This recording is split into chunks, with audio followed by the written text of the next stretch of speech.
ఇంత ఇంత లొసుగులు పెట్టుకొని ప్రజల సొమ్ము ఇట్లా కాజేసి, అవినీతి చేసి, ఇంకా తగుదనమ్మా అంట నిన్న ఏబిఎన్ రాధాకృష్ణ గారి మీద దాడి చేస్తానికెళ్ళి ధర్నా చేశారు. సరే ధర్నా చేసుకోవటం మీ హక్కు, ధర్నా చేయండి. ఎవరు వద్దనరు.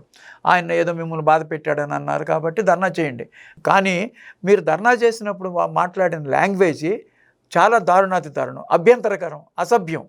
ఎందుకంటే మీరు మాట్లాడింది డైరెక్ట్‌గా మీరు రాధాకృష్ణ గారు మిమ్మల్ని ఏదన్నా అంటే మీరు రాధాకృష్ణ గారితో మాట్లాడండి. రాధాకృష్ణ గారితో పోరాడండి. రాధాకృష్ణ గారిని మీద ఏదైనా చేసుకోండి మీరు.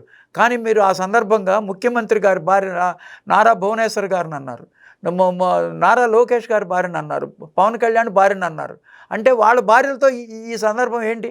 వాళ్ళ భార్యలకిను ఈ ఆంధ్రజ్యోతి రాధాకృష్ణ గారు పలికిన పలుకుకి సంబంధం ఏంటి?